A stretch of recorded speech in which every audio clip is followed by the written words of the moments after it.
नाज़रीन आदाब, न्यूज़ 18 उर्दू में आपका इस्तकबाल है। मैं हूं विशाल आजम और आप देख रहे हैं खबर खास। खबर इससे खास और क्या हो सकती है कि रोजाना आपकी जेब पर बोझ बढ़ता जा रहा है और मुझे पूरा यकीन है कि आपको इस बात का एहसास होगा कि आप पर जो बोझ है, अब माली बोझ वो बढ़ता जा रहा है, आपकी जेब पर बोझ बढ़ता जा रहा है। न सिर्फ ये कि पेट्रोल और डीजल महंगे हो गए हैं, कुछ लोगों को लगता होगा भाई हमारे पास ना तो कार है ना बाइक है, हमें इससे क्या फर्क पड़ता है, लेकिन इससे फर्क पड़ता है, यकीन मानिए। क्योंकि पेट्रोल डीजल अगर महंगे होते हैं तो माल ढुलाई महंगी हो जाती है। ये तो आपने महसूस किया होगा, माल ढुलाई महंगी होती है, किराया महंगा हो जाता है। जब माल ढुलाई महंगी होती है तो फिर सब्जियों के, सामानों के, यानी तमाम जरूरी अशिया की चीजों की कीमतें बढ़ जाती हैं। पेट्रोल डीजल के दाम क्या पहले कभी नहीं बढ़ते थे? बढ़ते थे, लेकिन क्या आपको इस बात का एहसास है, क्या आपको याद है कि पिछले महीने जो मई का महीना गुजरा है, एक महीने में 16 बार, जी हां 16 बार पेट्रोल डीजल की कीमतों में इजाफा हुआ। और सिर्फ मई तक वो रुक नहीं गया, अब आप जून में आ गए हैं, अब भी यह सिलसिला जारी है। यानी पिछले मई से लेकर अब तक 21 बार, कुछ जगहों पे बात 21 बार जो है ये कीमतें बढ़ चुकी हैं। और जनवरी से लेके अब तक जो कीमतें बढ़ने का सिलसिला है, जनवरी 2021 से लेके अब तक ये 46-47 बार बढ़ चुकी हैं। क्या इतनी बार कीमतें बढ़नी चाहिए? सवाल इस बात को लेकर है कि कीमतें आखिर बढ़ने के पीछे वजह क्या इंटरनेशनल मार्केट में जो क्रूड ऑयल है, जो कच्चा तेल खरीदा जाता है, क्या वो भी इसी तरह से बढ़ रही हैं? ऐसे कई सवाल, इसका जवाब हम ढूंढने की कोशिश करेंगे। आप बने रहे हमारे साथ खबर खास में।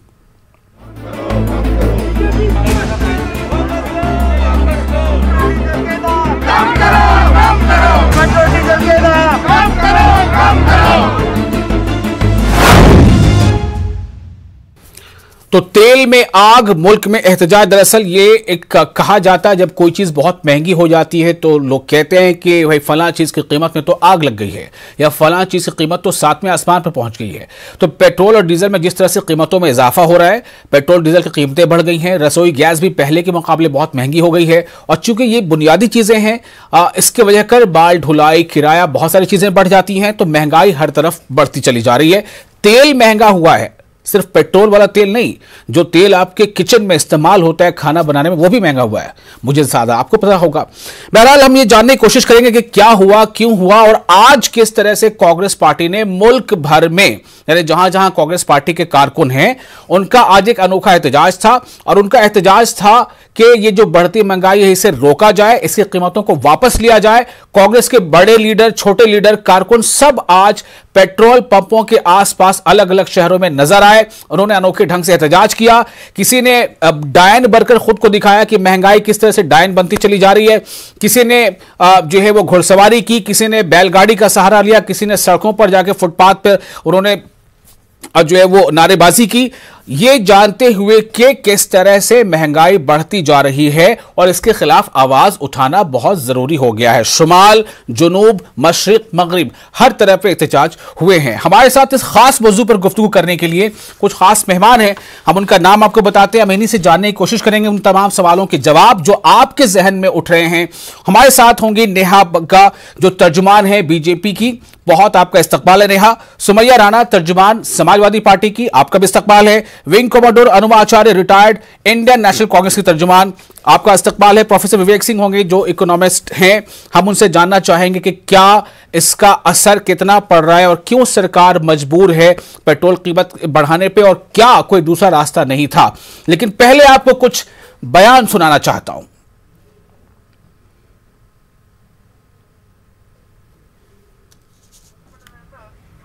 उसके क्या दाम है आज?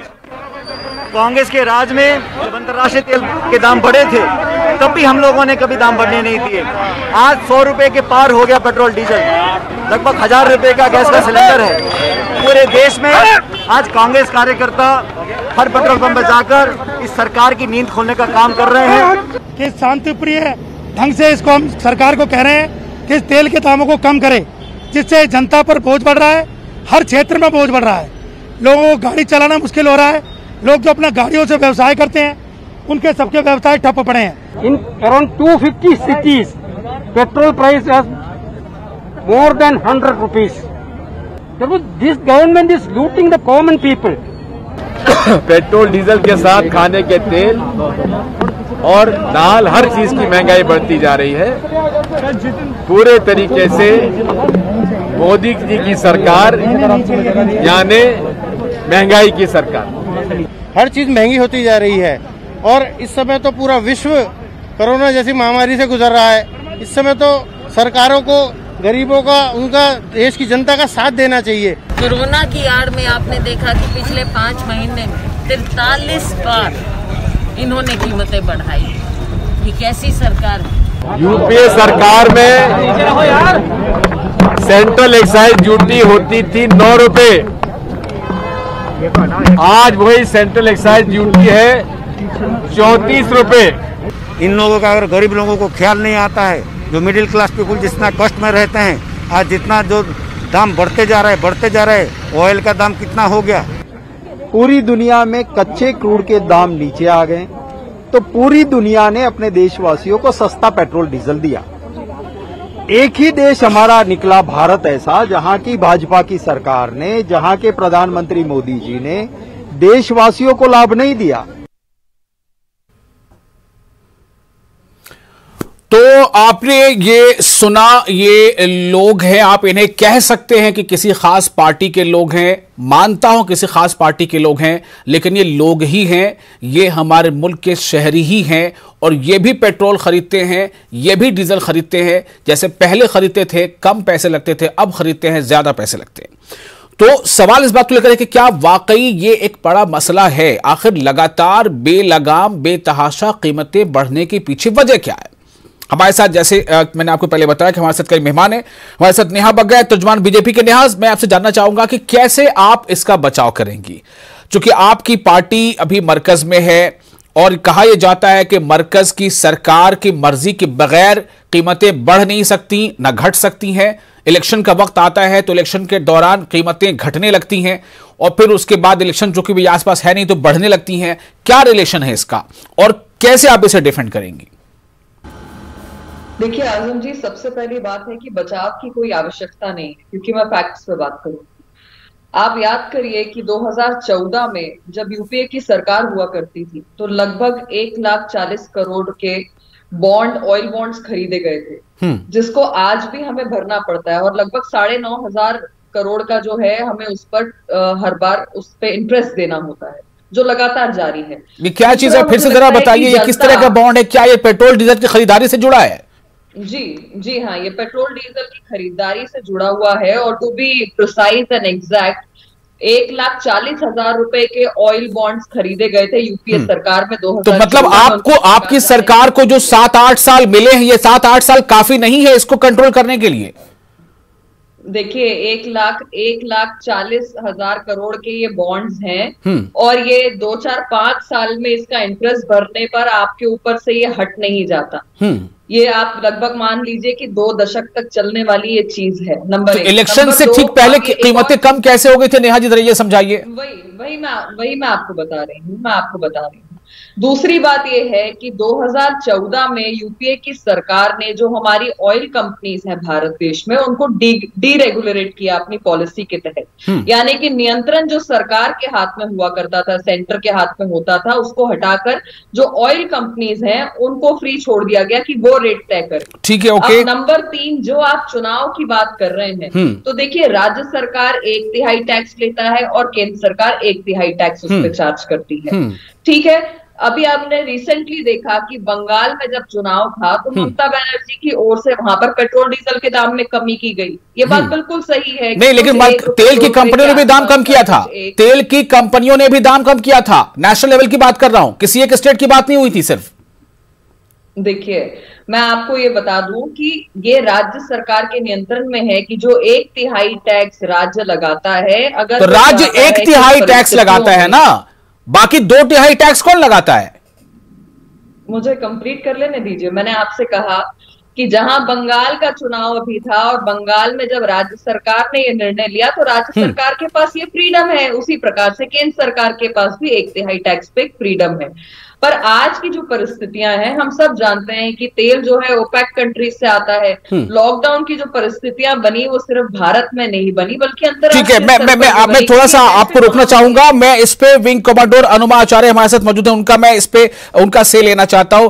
अनुमा आचार्य, जो कुछ किया कांग्रेस ने किया, यूपीए ने 2014 में बॉन्ड बढ़ा दिया था जिसका नतीजा है कि आज तक भुगतना पड़ रहा है, ये बीजेपी की प्रवक्ता का कहना है। कांग्रेस कैसे, क्या जवाब देगी इसका? जी, ऐसा है कि ये इन्होंने जो आंकड़े बताए उसमें थोड़ी सी गलती है। 1,25,000 करोड़ जो इन्होंने कहा है वो तो मैं चलिए ये है, लेकिन इन्होंने उससे लेकर अब तक 2014 से लेकर अब तक 200 खरब रुपए यानी कि 2 लाख करोड़ इतना कमा चुकी है राजस्व, एक्स्ट्रा जो एडिशनल एक्साइज लगाकर। तो ये जो कहानी है ये खुद ही खारिज हो जाती है इनकी। उससे भी ज्यादा 75,000 करोड़ एक्स्ट्रा भी आ चुका है उसी दौरान में। और दूसरी चीज, पूरा 1,25,000 करोड़ जो कह रहे हैं वो इनको देना भी नहीं पड़ा है, अभी तक केवल 40,000 करोड़ दिया है और जो भी थोड़ा बहुत उसके ऊपर ये, तो ये झूठ बोलना तो छोड़े, पहली चीज। दूसरी चीज, पहले हिंदुस्तान पूरे देश की खपत का 23% यहाँ ONGC यहाँ खपत करती थी, बनाती थी, यहाँ पे प्रोडक्शन होता था। अब वो 16% पे हो गया है। तो इस सरकार के साथ दिक्कत तो यह है, तो इतिहास में रहते हैं लेकिन इतिहास की जानकारी भी सही नहीं रखते, ऊपर से झूठ पे झूठ पे झूठ। चलिए, इनके शीर्ष नेतृत्व से तो एक बार चलो हम, क्योंकि वो देश के प्रधानमंत्री हैं तो चल जाता है, लेकिन यहाँ पे प्रॉब्लम यह है कि आंकड़े झूठ लेकर आते हैं, इससे गलत बात कोई नहीं हो सकती। इस वक्त हम दुनिया की सबसे भयानक मंदी के दौर से गुजर रहे हैं, सबसे भयंकर बेरोजगारी देख रहे हैं और पूरे विश्व का सबसे ज्यादा महंगा पेट्रोल हम ले रहे हैं और उसके बाद जुमले सुन रहे हैं। और दूसरी चीज यह है कि आज पेट्रोलियम मंत्री कहते हैं कि ये टैक्सेस कम करने का सही समय नहीं है, तो कौन सा समय सही समय है भाई? और दूसरी चीज, एक चीज और सुन लीजिए कि जो स्टेट की जो बात कर रही है, जितना ज्यादा एक्साइज टैक्स जो ये सब है जो सेंट्रल लगाती है वो बहुत ज्यादा है, लगभग बराबर है। जो बेसिक कॉस्ट पड़ती है वो करीब 35 रुपए है और जो टैक्स लगाती है केंद्र सरकार वो करीब 32 रुपए के आसपास है। जब राज्य सरकारों को अपना जो वैट लगाना होता है उसके ऊपर, नहीं तो उनका राजस्व कहां से आएगा? वो बहुत कम है। वो अगर हम रुपयों के हिसाब से देखें तो 35 और 33 के सामने उनका शायद 20 रुपए से भी कम पड़ता है। तो ये जितनी भी बातें कर रही है, जितना भी कहा है, ये सारा गलत कहा है और इतनी गलत बयानी नेशनल चैनल्स पे आके करते हुए मैं देख रही हूं कि कोई शर्म नहीं आती। चलिए ठीक है, नया भगत जी कुछ कहना चाहेंगे आप इस पर? छोटा सा रिएक्शन, मेरे पास और 2 मेहमान हैं। बात है आजम जी, सबसे बड़ी बात है कि अज्ञानता से भरे हुए कांग्रेसी, इन्हें लगता है कि सुबह उठकर ट्विटर से जिंदाबाद कर देंगे और सब कुछ हो जाएगा। आप देख लीजिए प्रदर्शन की आज जो हालत हुई है, जनता का कहीं समर्थन नहीं है कांग्रेस पार्टी के साथ में। मध्य प्रदेश में आप इंदौर की तस्वीरें देखिए, जूते चप्पल चल गए हैं। राजस्थान की तस्वीरें देखिए। तो नया बग्गा जी, चूंकि आपको लगता है कि जनता का समर्थन नहीं है, शायद यही वजह तो नहीं है कि लगातार जो सरकार है वो तेल के दाम बढ़ाते जा रही है? इन्हें जब इन्हें मतलब अपनी वो कंपनियां बढ़ाती हैं लेकिन वो रोक तो सकती है ना। आजम जी, आप मुझे बोलने नहीं दे रहे, उनको तो आपने एक बार भी नहीं टोका। देखिए, सबसे बड़ी बात यह है कि जब कांग्रेस की प्रवक्ता को ये नहीं पता कि यूपीए की सरकार के समय ऑयल बॉन्ड कितने के थे, उसका कितना इंटरेस्ट जाता है, मुझे बता दीजिए। एक फिगर तक सही नहीं बता पा रही है। 1,40,000 मुझे बिल्कुल मालूम है, मुझे बिल्कुल मालूम है। आप जो बोल रही हैं गलत बयानी कर रही हैं। 9,960 और 9,900 गलत बयानी कर रही हैं और उसके बाद भी आज तक आपने कितना वापस किया है जानती हैं आप? इस प्रकार से झूठ बोलने का काम अर्थशास्त्री प्रधानमंत्री जितना भी पे करती है, आपने 40,000 करोड़ रुपए पे किया है टोटल अभी तक, और जो मिला है आपको 2 लाख करोड़ रुपए मिला है। इतना बड़ा झूठ बोलने की जरूरत क्या है आपको? समझ में नहीं आता। यहाँ चैनल के ऊपर बैठ के आप लोग झूठ बोल रहे हैं। जो आंकड़े लाए हैं केवल आपके पास नहीं, आंकड़े हमारे पास भी है। I can also show you all the data. Petrol diesel सर्वाधिक, अगर पेट्रोल डीजल उससे कोई फर्क नहीं पड़ता। आज आप इसके कारण अहंकार में बताइए कि आज हमारी सरकार 4 राज्यों में या 5 राज्यों में से, आपको क्या फर्क पड़ता है? देश की जनता के साथ आप धोखा कर रहे हैं। That is the worst thing you can do. Diesel का दाम है कितनी आप गलत बयानी कर रही हैं। आपने अभी तक पूरा कोई बॉन्ड पे भी नहीं किया है, कोई ऐसा इंटरेस्ट भी नहीं है जो बहुत ज्यादा हो, लेकिन ठीक है। अनुमा आचार्य और नेहा बग्गा, मैं थोड़ा आप लोगों से चाहूंगा कि थोड़ा हमें मौका दे ताकि मैं दूसरे मेहमानों के पास जाऊं। देखिए इसके पीछे के फिजिक्स, केमिस्ट्री, इकोनॉमिक्स क्या है, आम लोगों को इससे पता नहीं होता।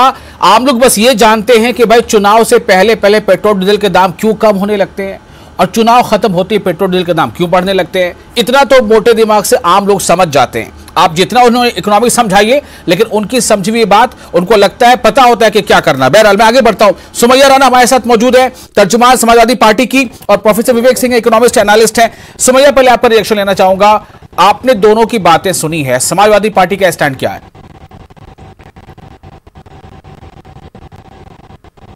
देखिए, जो भी टेक्निकल होगा वो जो इकोनॉमिस्ट बैठे हुए हैं वो समझाएंगे। मैं तो यहाँ पे सबसे पहले भारतीय जनता पार्टी पेट्रोल बिकता है और रावण का जहाँ राज है जी, तो ये कौन सा इनका लॉजिक था और इन्होंने किस स्ट्रैटेजी के तहत राम राज्य की घोषणा की थी। एक चीज।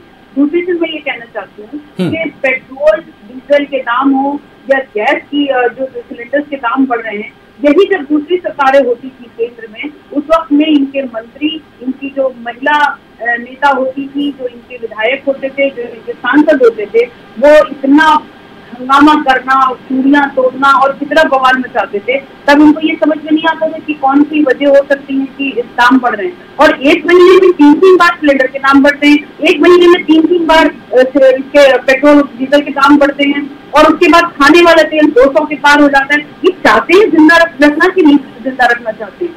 देखने में तो प्राथमिक अगर उससे देखा जाए, पहली नजर में तो लगता है तेल के दाम बढ़ रहे हैं, जबकि हर चीज जो ट्रांसपोर्ट होती है वो हर चीज उससे कनेक्टेड है। और वो जब सारी चीज, मुझे लगता है सुमैया राणा, एक तो आपकी आवाज मुझे साफ नहीं मिल पा रही, हम कोशिश करेंगे अपने टेक्निकल टीम से, चाहेंगे कि आवाज थोड़ी बेहतर हो पाए। दूसरी बात यह है कि जो नेहा जी ने अभी एक बात कही कि इनके प्रोटेस्ट को अवाम का सपोर्ट, अवाम की हिमायत नहीं मिल पा रही है। डेमोक्रेसी में पब्लिक किसके साथ खड़ी, एक बहुत बड़ा शायद यार्डस्टिक होता है। समाजवादी पार्टी को शायद अभी एहसास नहीं हुआ है कि हाँ, इसके खिलाफ उन्हें भी सड़क पर आना चाहिए। अगर अवाम आपके साथ नहीं है, अवाम उनके साथ है, जैसा कि नेहा बग्गा जी का कहना है, तो शायद उन्हें यह आजादी मिल जाती है कि वो अवाम उनके साथ है, तो वो जो चाहे फैसला लें। बहरहाल ये पॉलिटिकल मामला है। मैं थोड़ा इस पर एक कमेंट लेना चाहूंगा। इकोनॉमिस्ट है हमारे साथ प्रोफेसर विवेक सिंह। विवेक जी, मुझे ये बताइए कि एक तरफ ये नैरेटिव है कि जो इंटरनेशनल प्राइस है वो उसमें इतनी बढ़ोतरी नहीं हो रही है जितनी के देश में कीमतों में बढ़ोतरी हुई है। एक महीने में 16, 17 बार दामों का बढ़ना, क्या है ये?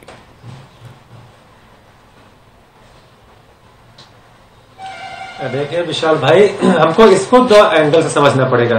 पहली बात तो आपने बिल्कुल सही कहा कि लगभग 1.25 महीने में 22 बार पेट्रोलियम प्रोडक्ट्स की कीमतों में हमने बढ़ाया है। तो जब 35 दिनों में आप 22 बार पेट्रोलियम प्रोडक्ट्स की कीमत बढ़ा देंगे तो जाहिर सी बात है मुश्किल आएंगी।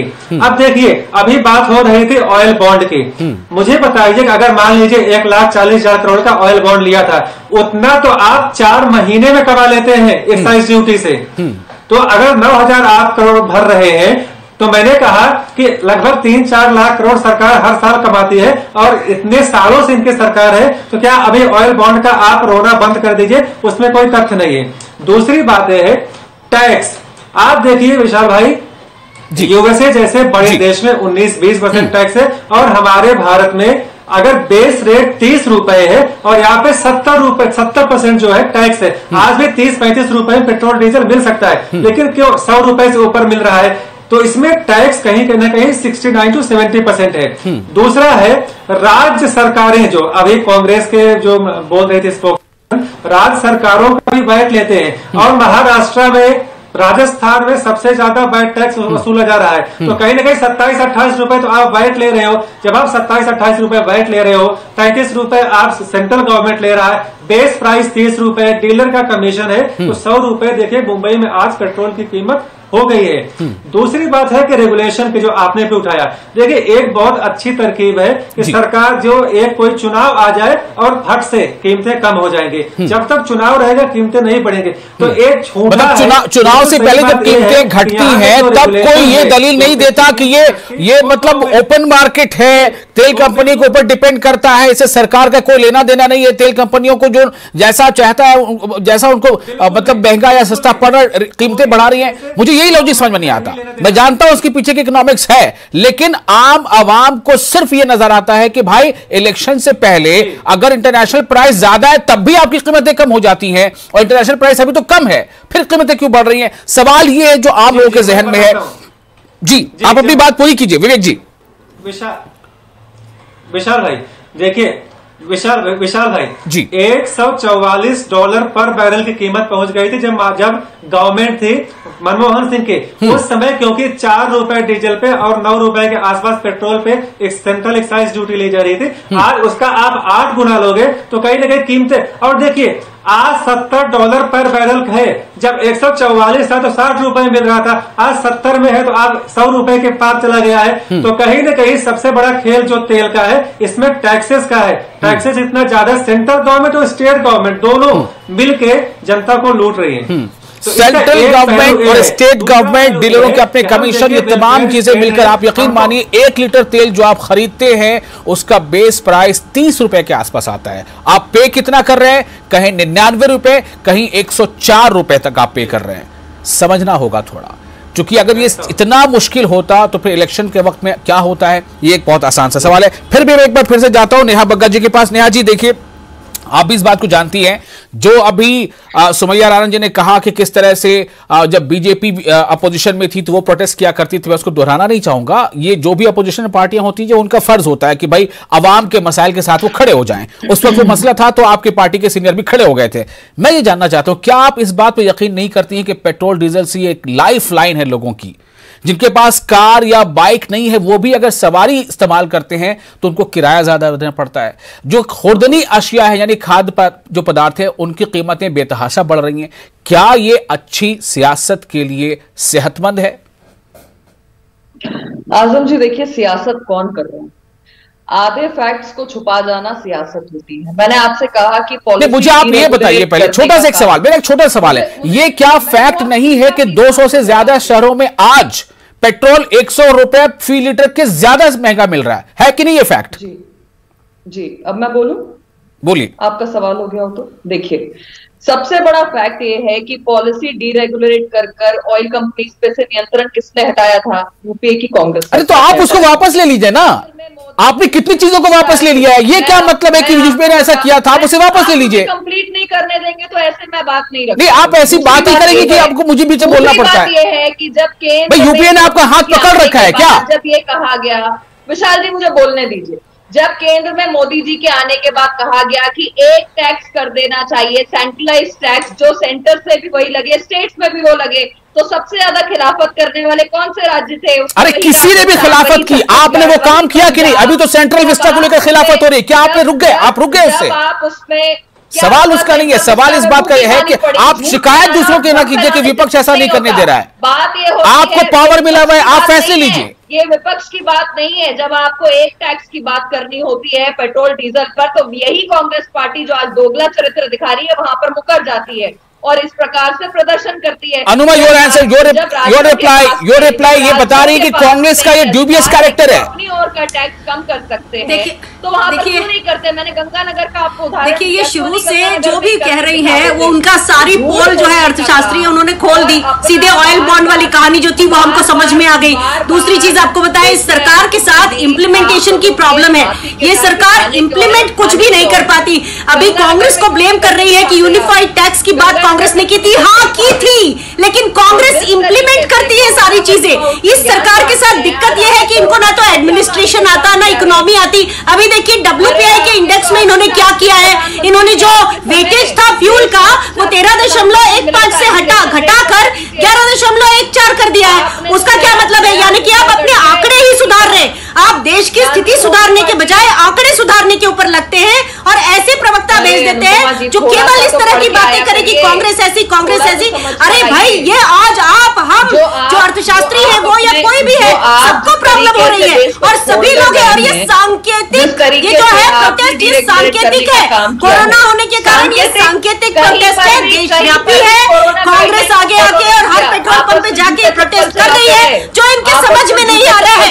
और जो बोल रहे हैं इतने अहंकार से, चलिए देखिए, ये एक मसला है, लोगों के लिए मसला है। मुल्क के जो लोग हैं वो पार्टियां क्या करती हैं, सरकारें कौन से बड़े बड़े फैसले लेती हैं जिनका उनसे रोजाना का वास्ता होता है। अगर कोई रोजाना पेट्रोल डलाता है, 1 लीटर अपने काम पर निकलता है रोजाना, अगर कोई सवारी पकड़ता है अपने काम पर निकलता है, जब उसे रोजाना लगेगा कि मेरी जेब पे बहुत ज्यादा बोझ पड़ रहा है, तो याद रखिए इससे सियासत कई बार डगमगाती भी है, सत्ता इक़्तिदार डगमगाती है। मैं सिर्फ ये जानना चाहता हूं कि अगर यही फॉर्मूला है तो इलेक्शन से पहले पहले हालात क्यों बदल जाते हैं? ये सवाल अभी भी बाकी रहेगा। बहुत शुक्रिया आप तमाम मेहमानों का इस खास मौजू पर अपनी बात रखने के लिए, आपने वक्त निकाला। नाज़रीन आपका भी शुक्रिया, इस मौजू पर आप बने रहे। मुझे दीजिए इजाजत और आप बने रहे न्यूज़ 18 उर्दू के साथ। आदाब।